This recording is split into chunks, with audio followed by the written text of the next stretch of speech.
This podcast is sponsored by Camera Museum of London and Tang Cigars of 44 Museum Street, London. Welcome to a Fish Out of Water podcast. This is your host, Richard Lipman. Today, we're interviewing Eric Wallin. This is part two of this podcast.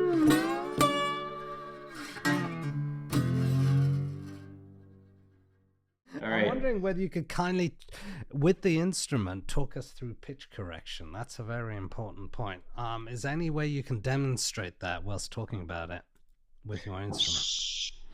Sure. So like I said, pitch quantization. Is there any way you could sort of demonstrate it, like show it so we can listen and hear the difference with and without? Yeah. Thanks. So this is with pitch correction. And what I'll do is I'll try to stay between two notes. Okay.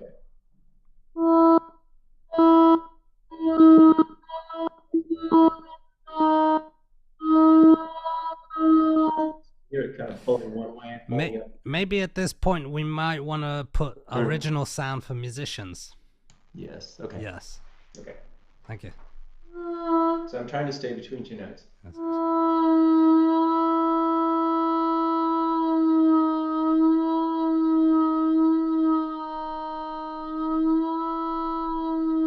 So you can hear it kind of going one way and going the other. Yeah. So it's trying to correct the pitch. And it's set rather slow. And this is using the center note modulation so that the closer I am to the center of a note, the faster it corrects. And so I can play things that you can actually use it as part of your playing technique then, because as long as you get close to the middle of the note, it'll pull you there pretty quickly. So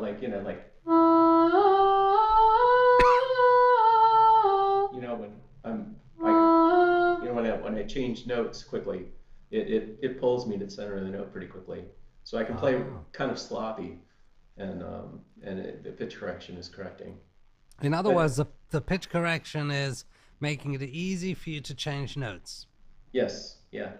It makes it easy to pop kind of from one note to the next, and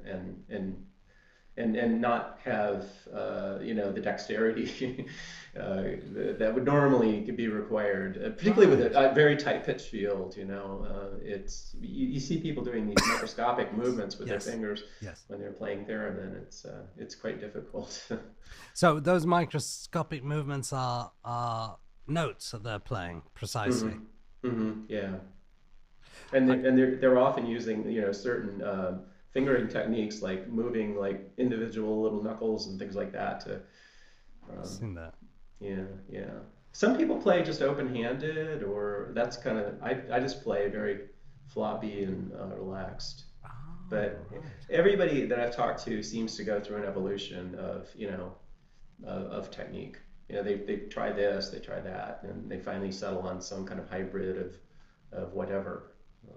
Very often they end up doing very much like what Carolina Ike teaches. I see. And what does she teach exactly? She has like an entire like a theory series, I think. I haven't seen it, but she's taught just about everybody one way or another. So is like Lydia Kevinus also taught just about everybody. And Carolina was one of Lydia's students, actually, when she was a child. Lydia's going to be on the podcast. Oh, great. I interviewed her about a few weeks ago. Yeah. She's really nice. And George Pavlov is her husband, and he designed the T-Bucks that Lydia plays. It sounded very good as well. Yeah. What was his reaction on your invention? He seemed impressed with it. He was very impressed with my manual. It has a rather extensive manual. So that goes into every little detail. So, can you show us the finger techniques, the hand techniques? I don't really use them, so I can't. All I do is I sometimes I hinge my fingers, sometimes I hinge my wrist. Kind of depends on what I'm doing, but it's not real intentional. A lot of fingering techniques are extremely intentional, they're like, do this to get an octave. That's what I see a lot. And What's then there's what's a, like what's an octave? 12 notes, like from C to C. Okay. Is there any way of playing sort of African or Middle Eastern music with the theremin? I guess you could. I mean, it's if you're talking about like microtonal or different. Yes. Yeah, well, the pitch correction and the tuner are set up for Western, 12 notes per octave, 12 half steps. So I guess you'd have to maybe not look at the tuner if you were dividing up the octave some other way and not use pitch correction. Interesting. Yeah. One thing about pitch correction too is you have to have a absolute reference of pitch to be able to use it. And I think that's kind of why it doesn't end up in theremins, because unless you have something very interactive like the tuner here, or unless you're playing a drone or accompaniment or something that keeps you on pitch, you're going to drift probably off of pitch. Most times when you play a cappella on theremin, you end up drifting, and then the pitch correction will end up fighting you because you're not staying at concert pitch. Eric, can we hear some more highly unusual sounds and presets that we haven't heard before, please? Sure.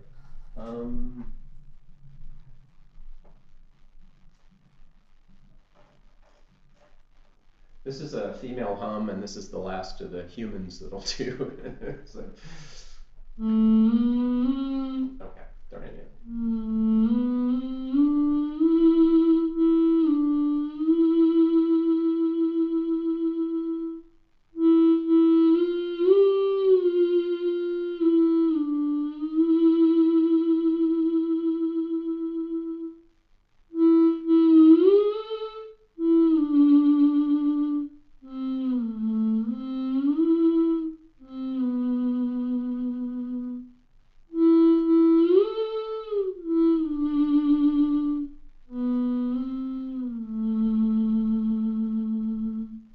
Female hums are fun to play.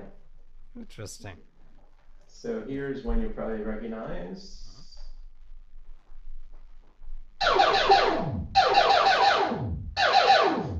War of the Worlds. Let's see. Whistler. You could do, let's see. You can do fairly complex bells when you have. So this is a elephant bell. So I've got a. Wow, it's quite precise. And it has damping too, so you can set a damping point, and it damps the envelope generator and all the filters.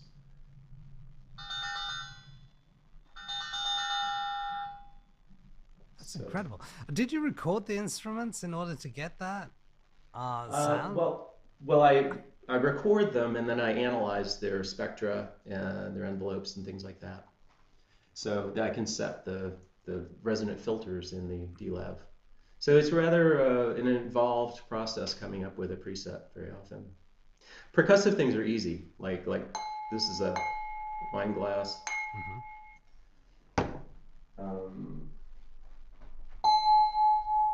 And I can control the interbeating with my pitch hand here. Wow. And then it also has damping.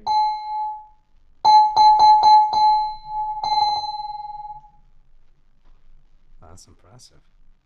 What about visuals? Can this interact with visuals?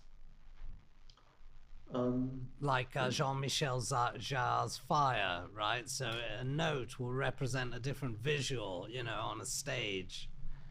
Is that probably possible? Could. I mean, you could. It has MIDI out, so the MIDI, you could probably use that to control various displays, because it would tell you what note it's playing. The MIDI implementation on this is actually fairly complete. It actually gives you note on, which a lot of theremins don't do. So sometimes it's difficult to interface the theremin with a digital synthesizer. In this case, it gives you note on, velocity, It also controls a CC, and you can do it with either 7 or 14 bits. And you can set the pitch bend to, I don't know, 12 octaves or something. So you never really encounter a retrigger while you're playing. So it's a very full-featured MIDI implementation, but it's only MIDI out. You can't MIDI into it. I'm going to connect you to, I think it's someone from a band called Egg, or it's a sort of electronic music, and they asked me that question a few nights ago. So I think you're the man to connect them with this. There's one thing. You're going to show more. I'm just wondering whether, how does that, on Logic and all those dials or whatever you call them, you can change the pitch with the keyboards, and you got something called the wave, which you can do something like that as well. How does your instrument differentiate from all of those possibilities today? Well, there are modulation into the filters, the center frequencies of the filter. You can control the modulation of the volume and the pitch for all of the filters. So that's how you end up with like this. This is a articulated formats of human vocals.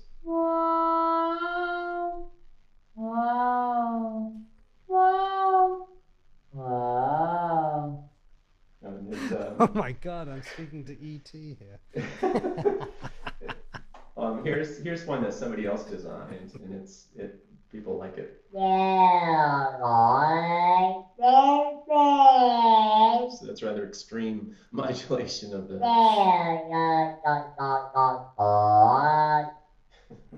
Interesting. Can you create a language through that? I don't think so. There isn't that much articulation kind of going on. It's like one vowel, or you can change the vowel somewhat with the volume, or with the pitch, or both. But yeah, it's not quite there. So a couple more weird ones, I guess. There are a lot of weird presets.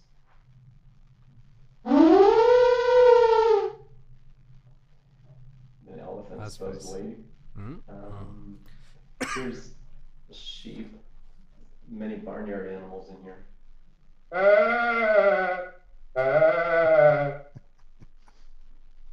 Here's a cow.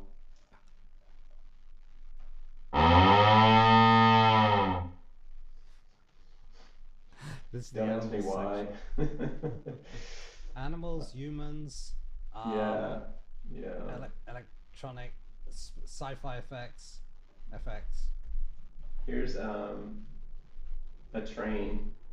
One thing that's cool is like when you put a decay on noise, it sounds very reverby. It's something I noticed anyway.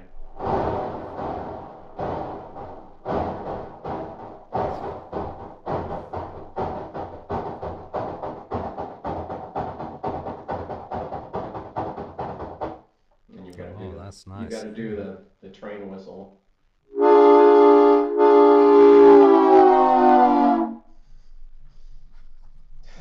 There's car horns.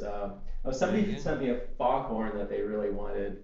This is a real foghorn. It's like. That sounds really good. How did you get to record a foghorn? You just analyze the spectra and you set the filters. How do you analyze the spectra?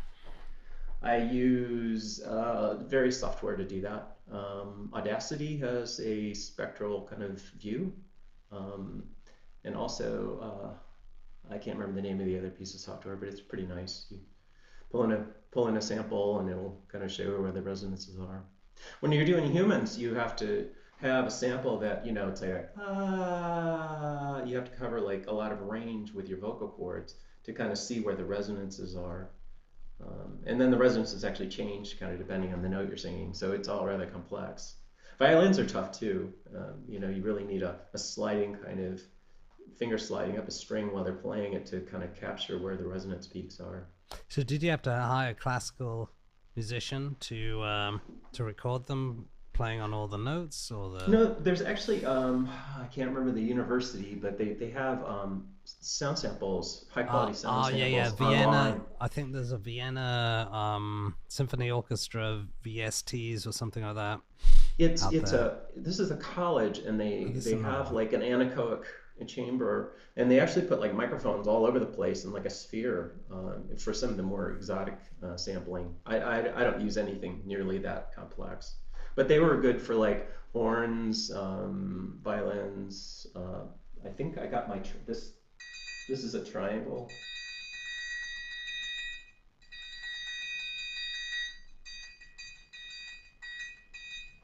I think I got a triangle them from them. Anyway, they've been, and That is. and like there's, I have a bunch of Tibetan bowls. Oh wow. Yeah. Yeah, like 190.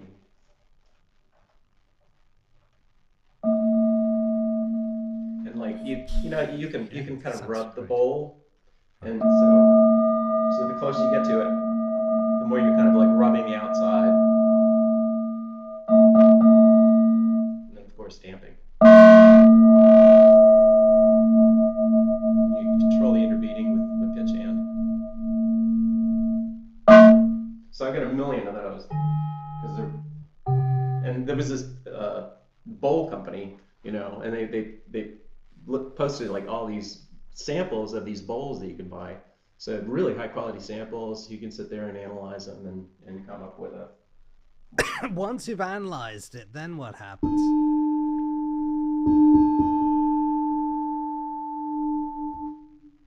Well, then I try to make the synthesizer make the same sound. Oh, I see. So you got to work with a separate synthesizer to connect it to this No, no, no. program. It's the synthesizer that's in the D-Lev. Ah, Um, okay. yeah.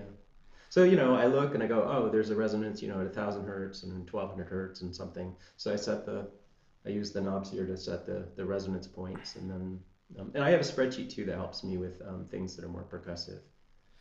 Can users actually do that? I mean, insert a sound It's and not, mhm.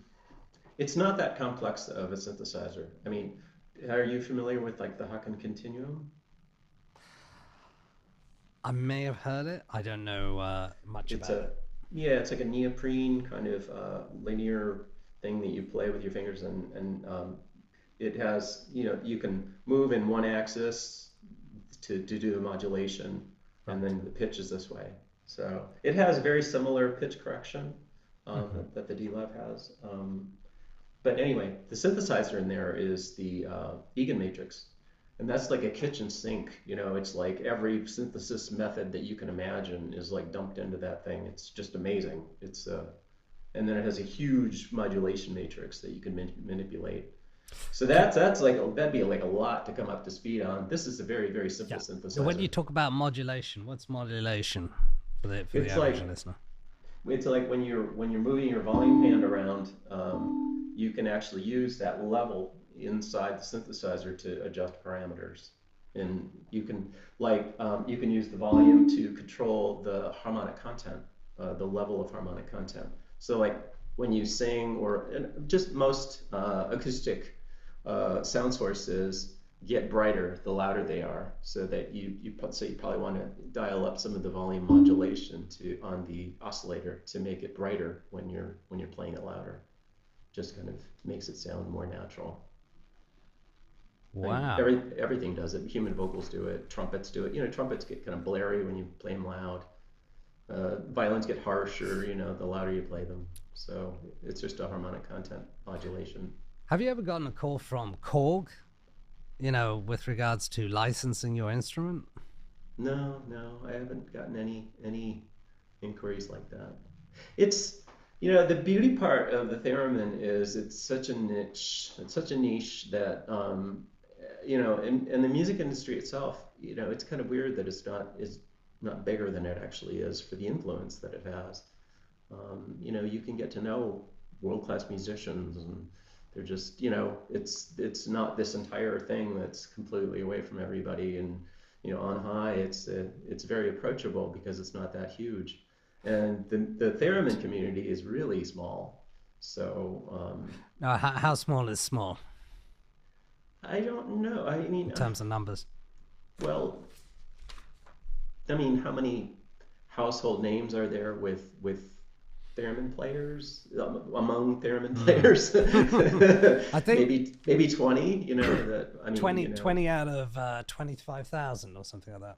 yeah, maybe it's just thousands that play the theremin. I don't know. I mean, Mm, people that play it seriously mm, mm, and concertize. mm. I would think that's kind of a handful, Yes. just of people, not that many.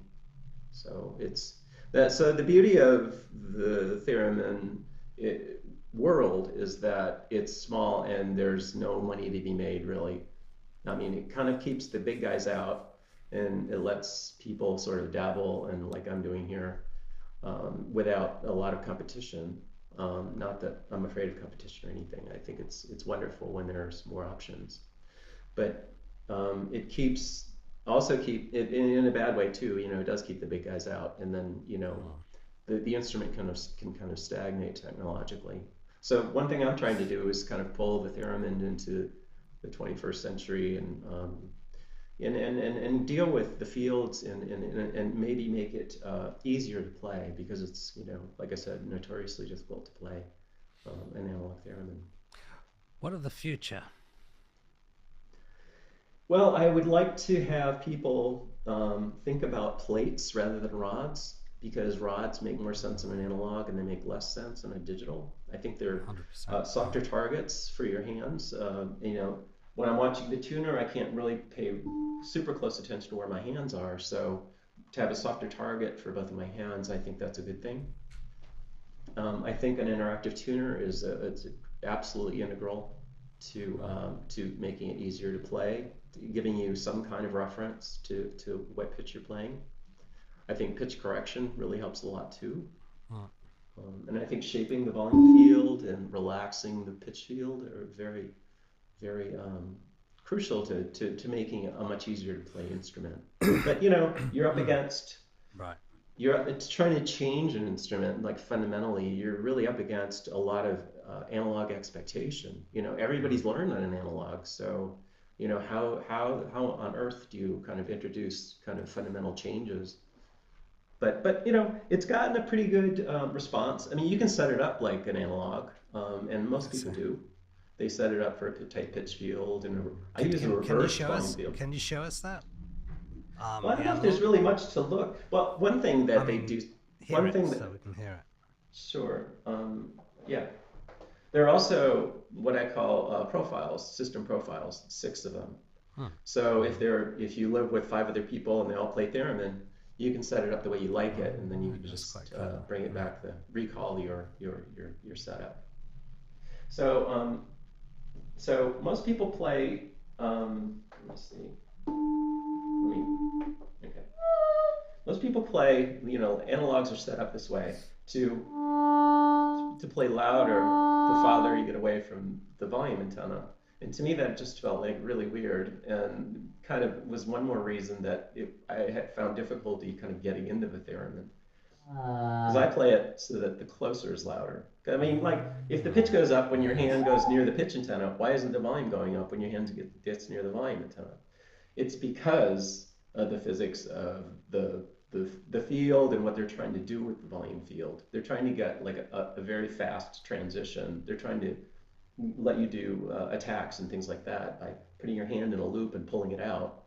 So, but when you're playing a more percussive preset, then you're playing a drum on the ceiling rather than a drum down here. So yeah, I mean there's this thing too. If you look at if you watch thereminists play, there's this thing that they do when they change notes.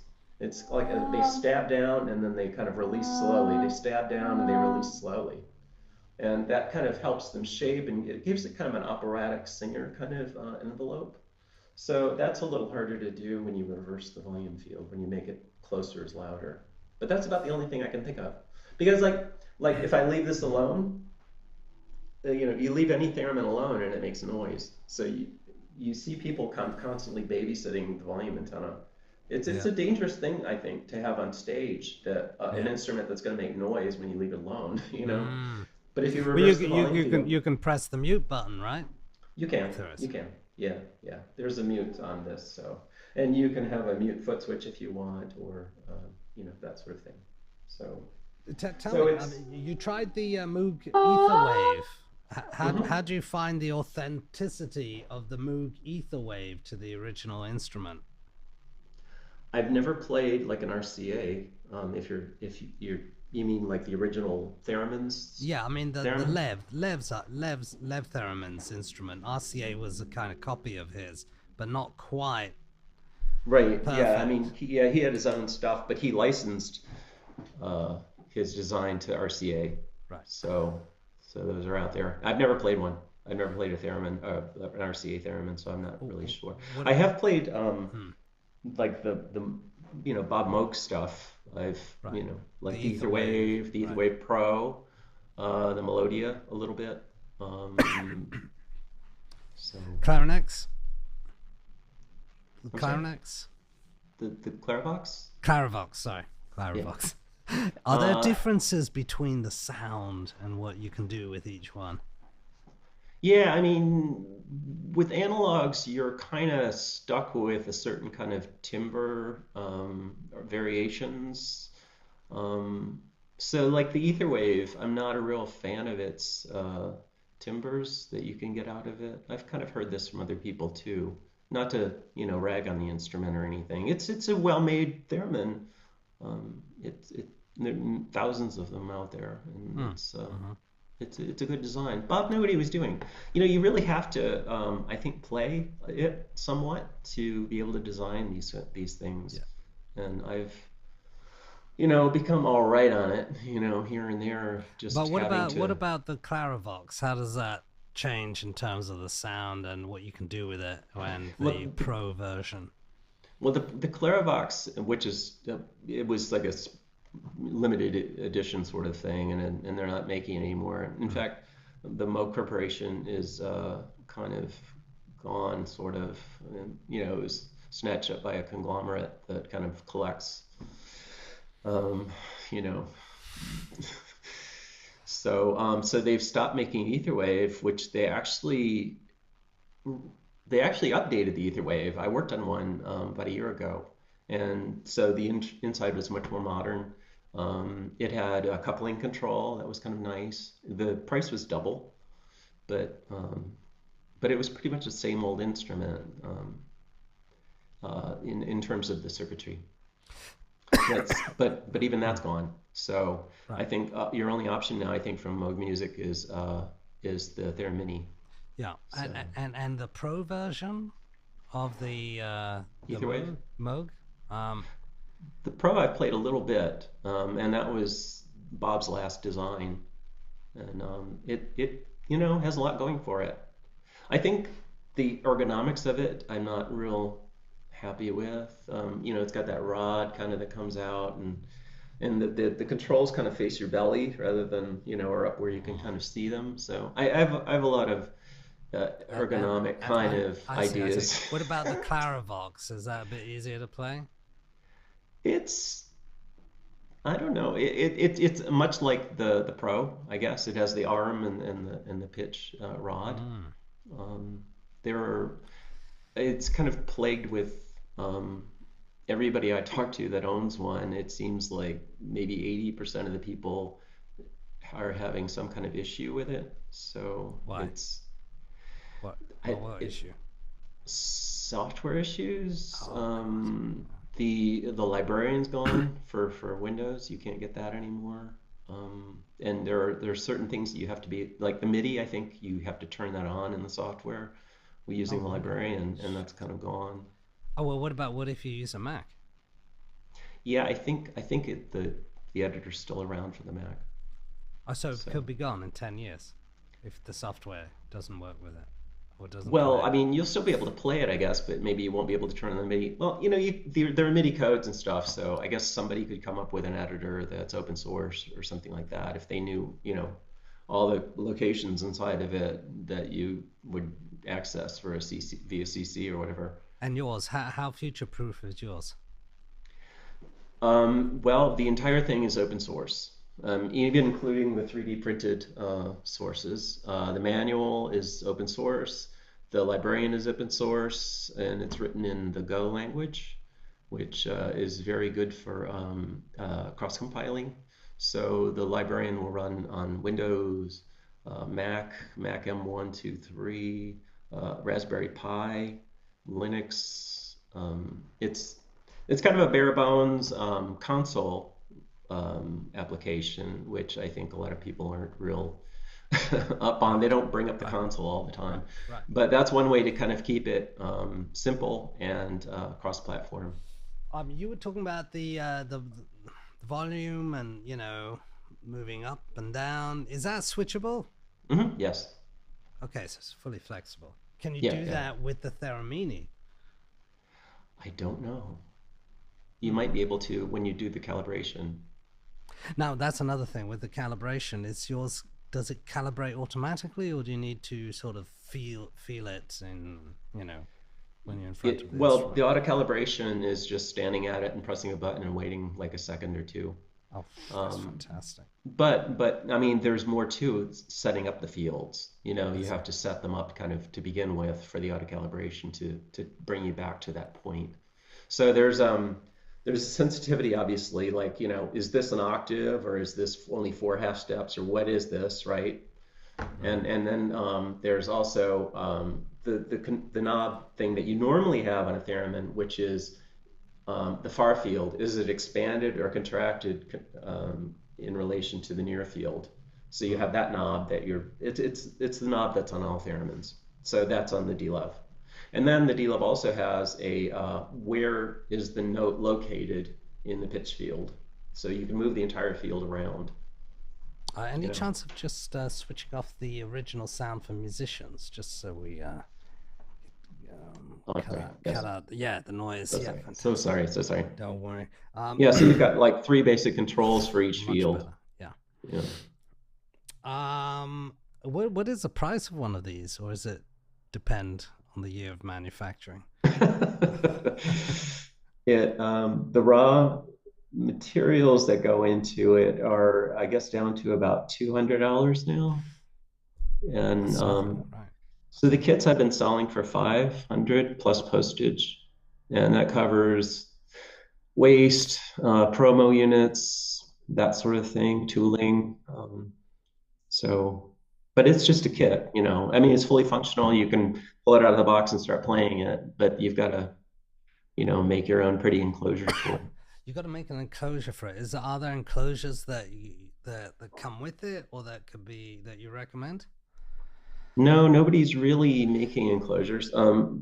One guy that was working with me, Roger Hess, who lives in Minnesota, has built several of what we call the P3, and it's a really pretty, more of a ether wave angled kind Mm. of look with a tuner on it and the control unit and beautiful antennas. And so Rob Schwimmer has a couple of those. Karitsa Ilyeni has a couple. Um, Somebody else has one. And then Carolina Ike was involved with a project that they actually bought a couple of my theremins and they built these beautiful cases. So the one that you see that she's playing, the D-Lev that she's playing, was done by that group. So, but I don't think anybody has any plans to mass produce cabinetry, unfortunately, at this point. So, Fantastic. but I've one of the ones that I've done and others have done is buying like a wine box, a wine, that you put like three wine bottles in, and it's made out of wood, and you give it to somebody as a gift or whatever. That makes a really nice enclosure with for rods or for plates. Um, or like mine right here, I'm going to probably make something out of paper mache or something because the shape is so complex. Mm. And one thing too is like Yeah. when you're relying only on muscle memory for these things, you really want the setup to be extremely repeatable. So, you could have your plates on little gimbals or rods or something like that, and then every time you want to move it somewhere, you'd fold it all up and undo it or something. But unless it comes back to exactly the same spot every time, that can throw you off. So I'm going to probably just put this all in one box of some sort. Yes. And keep it all at this angle, at this height. Even slight height changes can kind of throw you off. So, or maybe I'm just extra sensitive. I don't know. Yeah, absolutely. It's a very sensitive instrument. Fantastic. But there's so much you can do with ergonomics, I think, with the instrument. If your instrument were to be played in space, what tune would you like to hear? Probably the Star Trek theme. If it weren't a tune you'd already heard, what would it be? I don't know. It's been played at Burning Man. Okay. So, yeah. Is it possible to play your instrument in the dark? Yes. Mm-hmm. Yeah. Because the tuner is, you can adjust the brightness of the tuner and the LCD so it's not blinding you so much. I find it easier to play in daylight though, because it's just kind of easier to see the pattern of the tuner, so that it's easier to kind of tell where you are. So, right. Absolutely. A lot of people, when they play analog theremin, they close their eyes. So it's hard for them to adjust to playing, looking at a tuner. So, there are a lot of analog kind of things that are a little problematic when you have, a tuner. And so. Finally, Eric, thank you very much. Do you have any philosophies of life?